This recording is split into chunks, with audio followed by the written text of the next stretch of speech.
All right, good afternoon, committee. We will get going as we have to be on the floor in a couple of hours. We shouldn't take that long unless there's a lot more discussion than I'm expecting.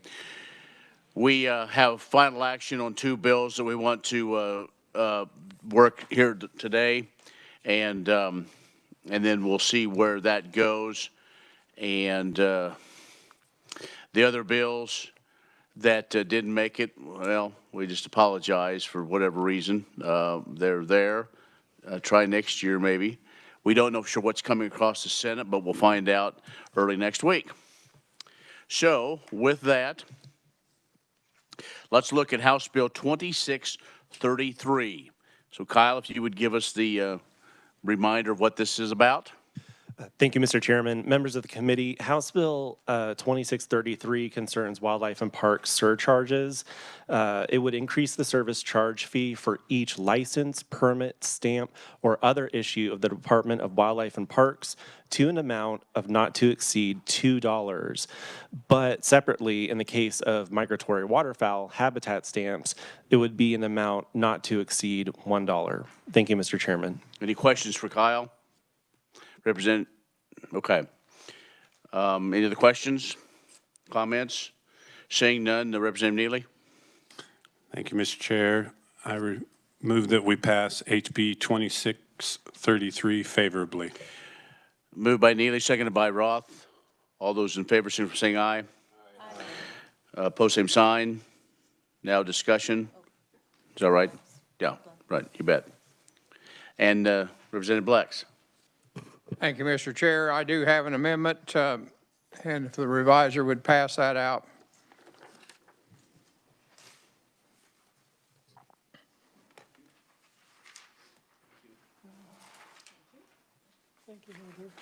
I got one. Do you want to explain, or you I'll want go Kyle ahead and explain? explain. Okay. It's fairly simple. After we negotiated kind of with the John Sports Center to basically increase this from $1 to $2. And keep in mind, there hasn't been an increase since 1989 as far as what the vendor charges, which was really my intent. And knowing full well, even at $2, they would still lose money on credit card fees, because if they purchased a $127 license, it would cost them in credit card fees about $350, and they would receive $2 even if this bill passes.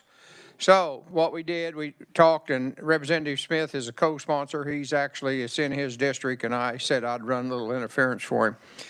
So now you have that plus that additional fee going from $1 to $2 on the service charge. A migratory bird stamp would be from 50 cents to $1. And then in addition to that, the merchant could recover the actual amount of any cost incurred by reason of the method of payment, which would be basically credit card fees. So that's the big issue with them. We passed a bill a year ago to allow merchants to do that, but because this particular one was in statute, they could not do it. So that is the amendment. And if anybody wants any further explanation, I do have a real good breakdown of where those fees go and what's charged online, and that a little better than I had a week ago. Okay. So that is. You want me to? No, not yet. Roth first. Roth. Question? Representative Roth, you have a question? Yeah, Representative Blex, I still want to make sure I understand that in the bill, the $2 and the $1 goes to wildlife and parks. Yes, it would go there, as well as any other agent that collects them. That service fee would go to them. If the chair will allow, I'll read this and to it. Where do the fees go? The agent fees, which is what we're talking about, are collected by outside vendors, goes to them, whoever sells the license. That can be like a sports center or whatever. The agent fees collected online and through the app go to Brandt, which is a contracting company that Wildlife and Parks uses. The agent fees collected by KDWP are put together and then evenly distributed by the county into the different licenses, say between a fishing license and a hunting license. It has to go different ways. And question, where do the fees go when they are purchased or made on the app? They go to Brandt, which is that contracting company. And what is the $4.25 fee that Brandt charges? This fee is charged to those who call Brant's service line and make a purchase. Brant charges the $4.25, a flat rate, on top of the agent fee and the transaction fee to use their phone line to make a purchase. So those that transaction fee would go to Brant, and that's on top of that. So if you buy one online, it gets pretty expensive. And is there a percentage fee? There is a credit card fee that Brant charges and collects 2.95%. KDWP does not charge a credit card fee when purchased through their offices. They just take the charge. Is the agent fee per item or overall? The agent fee is per item. So if you're buying a resident fishing license and a 3-pole permit, it'd be times whatever that fee is. I hope that explains it. Okay, Representative Roth. Just to make sure, so if I heard you correctly, so let's talk about Brant. We call Brant, and then we purchase a hunting license or a fishing license. They're going to get $2, and then they're going to charge, if we use the credit card, there's going to be the 2.95% credit card fee on top of that, and then there's a transaction fee on top of that, and out of all that money, what goes back to Wildlife and Parks? Wildlife and Parks would get the remittance for the amount of the license. It's just like when I go into. But not the $2 or? No, not Okay. unless they sell it. Okay, yeah, so, Mr. Chair, so my next question is, okay, so if they call Wildlife and Parks and buy it, is Wildlife and Parks charging that $2 fee? Yes, but they don't charge the credit card fee if you're paying with a credit card fee. Okay, so they currently charge $1 now, Yeah. call it a That will go transaction. $2. If you look at the fiscal note, it would add $84,000 from a $1 to the $2 process. So Wildlife and Parks is going to gain $84,000 on this. Thank you, Mr. Chair, thank you, Representative Representative Mosier. Blex. Thank you, Mr. Chair. I just want to make sure I understand that the credit card fee is now paid by the consumer. Okay. Okay, now I'm confused. You say now as in right now or based on the passage of this bill? Right. Based on the passage of that bill, they would be paying that percentage fee. I mean, you'd have the option paying with cash or check, and you wouldn't have that credit card fee, of course. Okay. Any other questions? Did we ever get a second on my? Okay, thank you. Sam Sleegan, sorry about that. I thought that's right. Any other questions, comments on the amendment? Seeing none, Representative Blex, you may close. I move my amendment. All those in favor of the amendment, signify by saying aye. Aye. Opposed, same sign. Amendment is added. We're back on the bill. Any other questions or comments on the bill as amended? Seeing none, Mr. Chair, I'd like to ask that when the committee rises and report, they move House Bill 2633 favorably out as amended. moved by Black, seconded by Neely. All those in favor signify by saying aye. Aye. Opposed, same sign. Motion carries. House Bill 2633 as amended is passed out favorably. Now let's look at House Bill 2595. Kyle? Thank you, Mr. Chairman, members of the committee. House Bill 2595 would provide financial assistance to law students who agree to practice law in rural areas of Kansas. A student could get a stipend of $3,000 per year, per school year, for up to 3 years. The bill also establishes a new fund, and it sets out direct transfers to fund the program for 5 fiscal years. Thank you, Mr. Chairman. Representative Neely? Thank you, Mr. Chair. I move that we pass HB 2595 favorably. You've heard the motion by Representative Neely, seconded by Roth. All those in favor signify by saying aye. Opposed, same sign, sorry. Okay, we're on the bill. I have an amendment.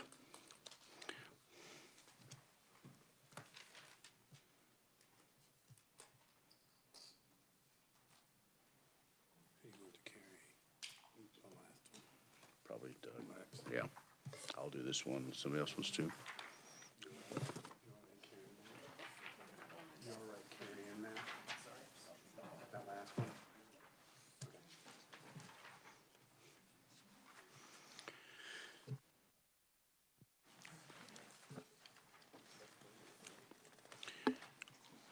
This puts last year's and this year's together, but Kyle, if you would kind of explain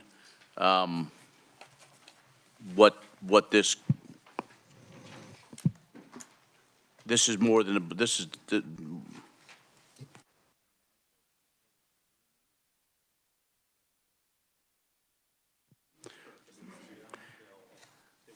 so it's not necessarily it's an amendment, but this is a substitute bill taking parts of last year's bill to establish some of these, and then also with the bill we heard last week. So Kyle, go ahead and explain.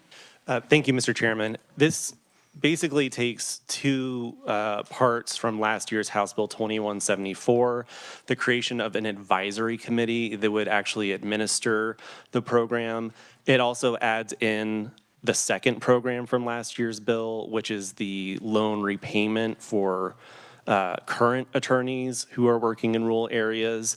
So I'll try and give kind of a breakdown. So again, in the underlying bill, it establishes just the one program to provide stipends for the law students enrolled at KU Law or Washburn Law. The substitute bill would add that second program for the attorney training and loan repayment program for rural Kansas. Additionally, the underlying bill didn't have a sunset. It would have gone in perpetuity subject to appropriations. This bill would have a sunset on the first page in section 1, subsection A, paragraph 2. It would expire on July 1st, 2031, so that's 5 years. In the underlying bill, the one program would be jointly administered by the law schools, which would also control the agreement terms and stipends. The fund in the underlying bill was managed by the president of the State Board of Regents. In the substitute bill, administration would shift over to the newly established Attorney Training Program for Rural Kansas Advisory Committee, which would oversee the law student stipends and, again, the loan repayment for current attorneys. You can see those provisions on page 2 of the substitute bill in section 2. The advisory committee would be supported by the Office of Judicial Administration. The advisory committee would have 7 members who would all be appointed by the Chief Justice of the Kansas Supreme Court. 5 members would be required to reside in rural communities, and they would represent attorneys and non-attorneys, and then 2 members would represent the law schools. The advisory committee would be authorized to adopt rules and regulations to administer the program. In the underlying bill, the stipends, again, $3,000 a year for 3 years, and it requires that commitment to practice in rural Kansas. For, it's like 1 year for each year you got a stipend. So the students would be committed up to 3 years. And in the substitute bill, that language is the same. The stipend program, the amounts and the requirements stay the same. But for the loan repayment program for licensed attorneys, that would offer up to $20,000 per year for up to 5 years, a maximum of $100,000 per person who's participating.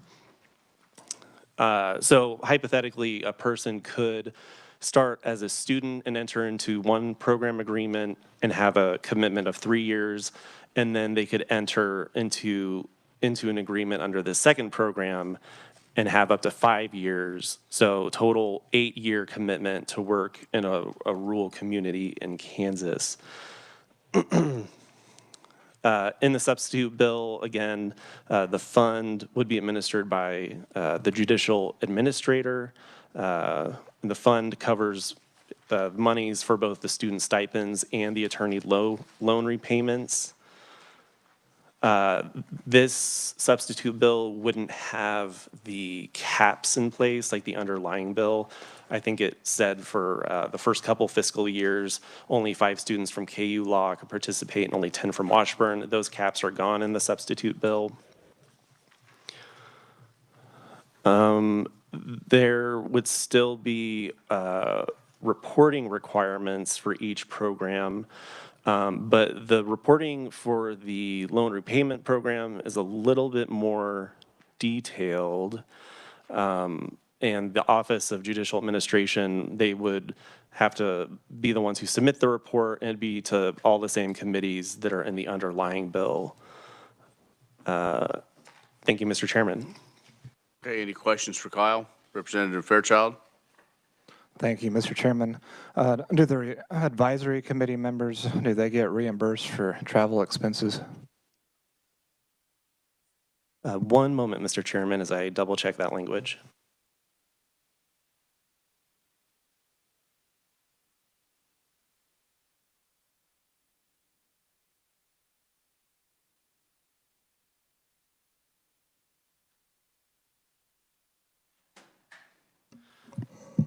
Thank you, Mr. Chairman. I don't see any language that would reimburse those members, and the Office of Judicial Administration would provide staff to support the committee. Okay. Okay. Representative Fairchild?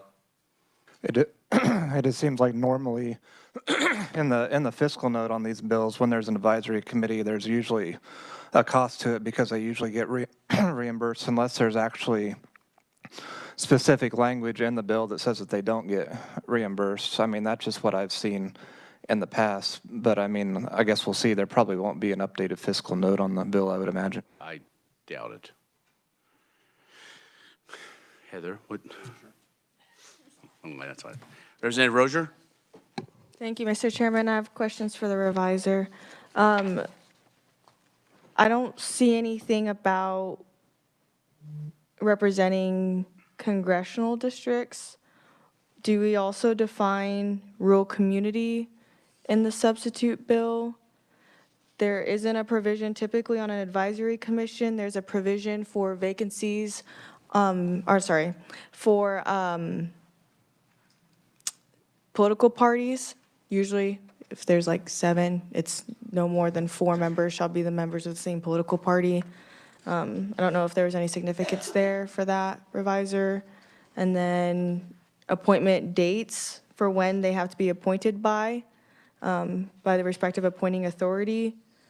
And then I see that the on-call of the chairperson on page 2, subsection F, is there any type of organized annually by the election of the chairperson from the commission's membership? I don't see that in here, just for the advisory commission. So I'll start with, there is a definition of rural. It would be the same as in the underlying bill, that it would mean any county of the state other than Douglas, Johnson, Sedgwick, Shawnee, and Wyandotte counties. As to additional requirements or provisions for the advisory committee, it's mostly a policy decision up to the committee. Sometimes it's really helpful to have that requirement of when all the members have to be appointed, because they're being appointed by a wide variety of different people, and it's just an effort to try and keep everything on track. In this version, in this substitute bill, they would all be appointed by one person, the Chief Justice. So it likely wouldn't have those same logistical issues. But circling back, and so like vacancies, the Chief Justice would take care of those. Same way they did for the original appointment. As to political affiliation, that is, I will leave that up to be discussed by the committee members. Thank you, Mr. Chair. Okay, thank you. And I believe on the Rural Attorney Task Force, those appointees were based on location, not political affiliation. Is that okay? That's what I thought. And so since it's kind of out of the purview of if it was the legislature doing all the appointing, that's when we go through the whole process of, speakers, minority leaders, so on and so forth. So unless you're lobbying the minority leader to, you got him right here. No, don't leave. No. Representative Roth? Just to follow up on my fellow representative's question, just thinking it through the appointment process, rural areas, you could appoint everyone from eastern Kansas. You could, because there's plenty of counties and rural areas in eastern Kansas. So I was just thinking out loud. I think that there ought to be some provision to make sure that we have representation from far western Kansas. But just my thoughts. Thank you, Mr. Chairman. Yes. It says, right, but I understand there is that concern of rural, and yes, you could be in all in eastern Kansas. My assumption is, since there's a yearly report that's due to this committee and the Ways and Means and Appropriations committees, that if it looks like that we have a problem with participants, and if they have a problem with the selection committee all being from eastern Kansas, or all the students being selected from eastern Kansas, I would assume that it may not last the whole 5 years. I would guess there'll be a discussion. So again, making assumptions probably we shouldn't, but I share your concerns as we look at other things down the road, regionality and so on, and we do know that some of the current justices are from western Kansas even now, and so what's where they came from anyway. So I understand those concerns, and I think this is a little bit different than others that have been tried in the past. So, other questions, Representative Gardner? Thank you, Mr. Chair. I'd like to ask the reviser. We're dealing here with practice of law, and this is the Agriculture Committee, and there definitely is a shortage of attorneys that represent agriculture interests in rural areas. But is there anything written into this combined bill that would even begin to measure or assess if agricultural legal interests or needs are being met by this? I mean, you could get, I could name you 20 cities in this state that would qualify, and if you had an attorney that just wanted to do civil, well, anyway, it could practice, but never touch the needs of agriculture. Is there anything written into this that would give us some assurance that we're going to see some help to agriculture? I will answer the question, if that's all right. No, there's not. This is the reason. Here's the reason why it's in the Agriculture Committee, because it's a passion of mine, and I didn't want to get lost in Judiciary. Judiciary Committee deals with a number of things. I mean, they do 8, 10, 12 bills a day on tort reform and everything, and sent all the different things. And this is something that needs to be done. So this is, and I think I may have said, maybe I didn't say that the other day, but this is not an agriculture law bill. This is not trying to find people to help farmers file bankruptcy or help farmers litigate anything. This is to keep our community strong. And the whole idea of this is to get attorneys, much like we did veterinarians a few years ago in some of these counties that were underserved. These are to identify, or that have been identified, that have a limited number of attorneys. Again, this is that assumption, but with this committee that will choose those slots of those, once those students apply to be a part of the program, to help identify, and I'm thinking, those communities those counties that maybe have 2 or 3 attorneys. If they want to do, it's hard, and neither of our law schools right now have a true ag law program, if you want to really, one of the best ag law programs in the University of Arkansas, to be a quote ag lawyer. And so I think this is the idea that we have attorneys that do all the different things can be in these smaller rural areas that don't have a plethora of lawyers. So it's not, and I apologize if confusing, because why is it in this committee when it's not particularly an ag bill? But it's so that those of us that live in rural areas would have at least one or two hopefully practicing attorneys in our communities. Representative Droege. Thank you, Mr. Chairman, and I appreciate your input. And I would like to think this selection committee would try to pick the right people. And I don't know if everybody in here is aware, but Washburn has, since 2016, had ag law, commercial transactions and bankruptcy in ag, estate planning, farm and ranch taxation, oil and gas law, renewable energy law, water, environmental and regulatory law, and water rights. Those are all course curriculum at Washburn. And if they would select from students who are active in those types of law, you would expect them to get the right people. Thank you. Yes, thank you very much. And hopefully, I don't know if we've got that date yet, but most all of us get invited, especially to the Ag Committee, if every legislator gets invited to there is an Ag Law Club at Washburn. And so, and there are attorneys now that have gone to Southwest Kansas or other parts of the state going through this program. What this does, though, is this really helps focus, maybe those students were from there and want to move closer to home. It's a different situation. We also know with costs, it continues to be very expensive to go to law school, to vet school, and so on. But no, you're right. But as far as a particular, you're coming out with your JD in agriculture law. It's been some, but they keep adding more classes, and so you're correct. Thank you for bringing that up, Representative Fairchild. Thank you, Mr. Chairman.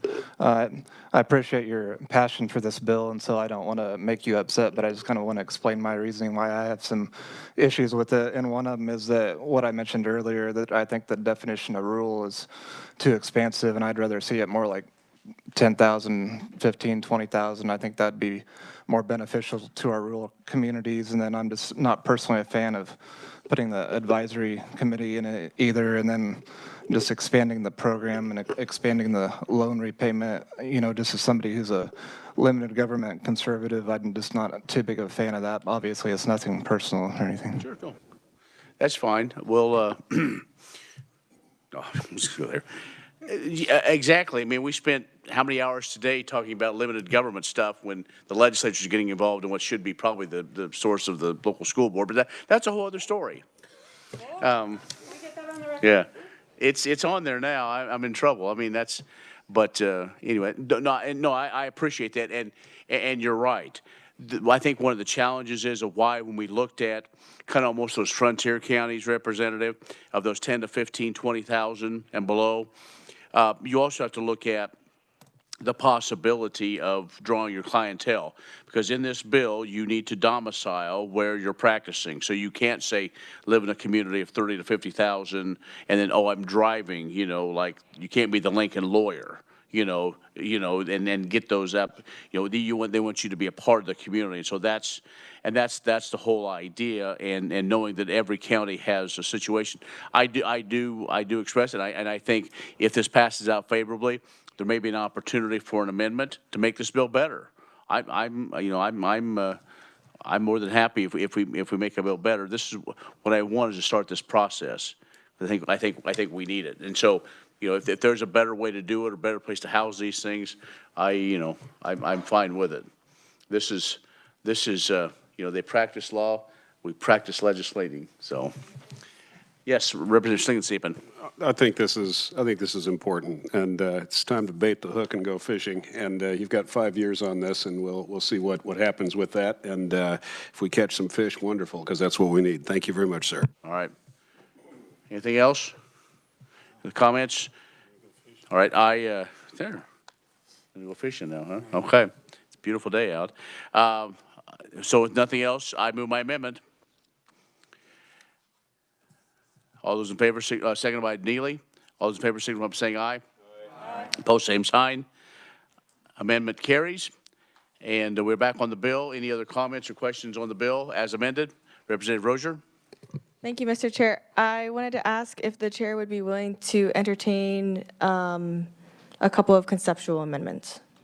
I will entertain them. We may throw pies at them, but let's see.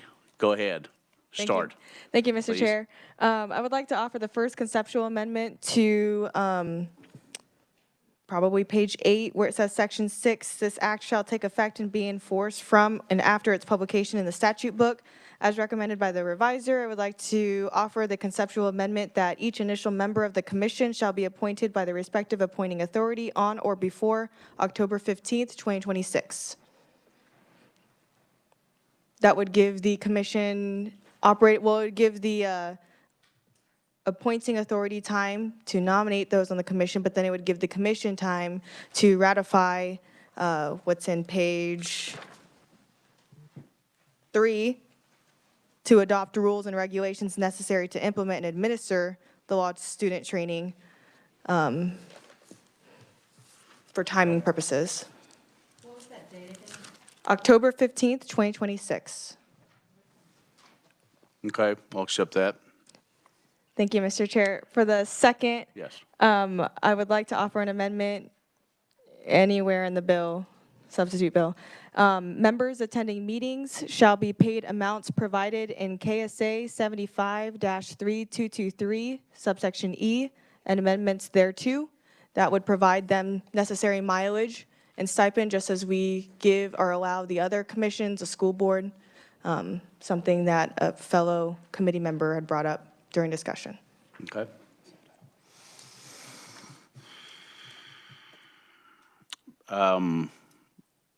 Let's mull that one over. Representative Featherston?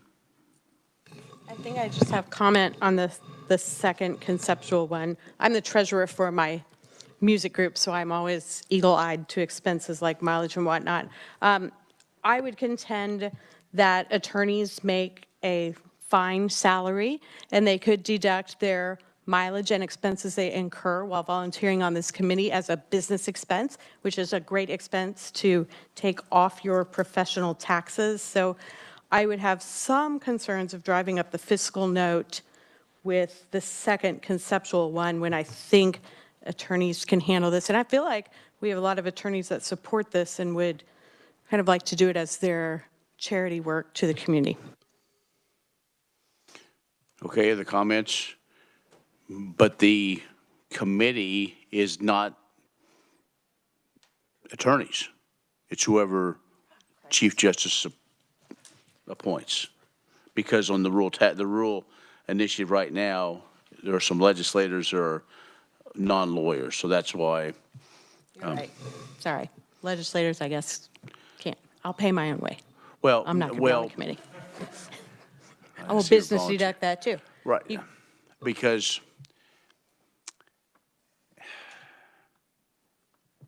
hang on just a second. I'm going to walk this through. Because how do we do that? I guess I'm going to phone a friend, so just hang on. Cheryl, how do we do this now with the rural, like with Senator Bauer, Senator Blue are on, because they're legislators? How does that work? Good afternoon, Cheryl Semmel, Office of Special Counsel with the Kansas Supreme Court. And I also have a friend in the audience in case I get this wrong. But we currently reimburse for travel to the meetings wherever they're held. That committee, of course, includes legislators. It includes law students. So I'd actually mention them because they're not necessarily in a great position financially. We do have attorneys, we have judges, and then I think I said individuals from the universities, and then some other organizations that we've worked with. So we've had some folks from like ks.gov, bids, other areas that have an interest in the attorney shortage. And they've all been reimbursed. All right, thank you. Representative Rozier? Thank you, Mr. Chair. I just want to be sensitive to the issue because I am the youngest person in the legislature. So when it comes to trying to do things of my, elected duty, it is expensive and it's very hard. And one of the missions as a young professional who sits on a young professional board is to recruit and retain the next generation. And when you've got on this advisory committee 3 attorneys licensed in Kansas who each reside in a rural community, there are odds that those are young professionals. And we're trying to get young professionals in these rural communities. It's something that was discussed when we brought up, we had a hearing on the bill. And so it takes a lot of money to go through law school. And that applies to any program that we do that we do tax credits on, like aviation or veterinarians or attorneys. It costs a lot of money to go through those qualifying education programs. And so I don't think that, especially just provided in just KSA 75-3223, that is something that we all are subject to as well for mileage and reimbursement for stipend. All right. I guess, Kyle, I would say is this pretty much boilerplate then? You can take that from others. I mean, that's fine. It's, yeah. No problem. Okay. Yes, Representative Roth. So do we need a motion and second on each conceptual amendment and then a vote and a pass? Okay. I don't play in that sandbox very much. Okay, let's go back. That's fine. Let's go back to the first conceptual amendment, which dealt with, that's right, appoint the date certain for appointing the members. So Rozier moves, seconded by Schlingensieben. All those in favor, signify by saying aye. Opposed, same sign. Motion carries. Amendment added. Conceptual amendment added. And also we have the conceptual amendment on the reimbursement language. If that be okay. I won't call boilerplate language, but the language we typically put on groups. It's not really a commission. Well, we're not. This is not a true commission like a big commission. This is a, it's advisory board. So, not sure exactly how to word that. I mean, do we put traditional reimbursement structure of? You would just directly cite to KSA, Section, okay. yeah, that section and subsection. Okay. That's what we do in other Okay, statutes. that's fine. Okay, Representative Rozier moves, seconded by Sywert, who is that right, Joe? Thank you. I mean, Representative, sorry, apologize. Here, have my Hershey's. All those in favor, signify by saying aye. Aye. Post same sign. Amendment added. And so the conceptual amendment added to the bill. Any other comments on the bill? Seeing none, Representative Neely. Thank you, Mr. Chair. I move that we pass HB 2595 favorable for passage. Substitute with amended and sub-amended. All right, seconded by Rozier. All those in favor of the substitute for House Bill 2595 as amended, signify by saying aye. Aye. Opposed, same sign. Bill passes. So we have moved the substitute for House Bill 2595 as amended favorably for passage. Right quick. Thank you again for being here today. We will not meet, of course, the rest of this week. And Monday will also no meet as we will, no meeting as we will be coming back from turnaround. We come back Tuesday, the 24th. We will have a presentation by state FFA officers. They'll plan to be here, so it's always one of the treats of the year to have the Blue Jackets. And if you did not participate or get a chance to see the 4-Hers today, that is the next few, and they did a great job last night. They also debated the cell phone bill, so quite interesting. So any other announcements for the good of the cause? Representative Droege. I just thought I'd bring up something. I haven't read through it yet, but there's a proposal to make a Washburn University School of Law Ag Department that has some backing from the Ag and Natural Resources.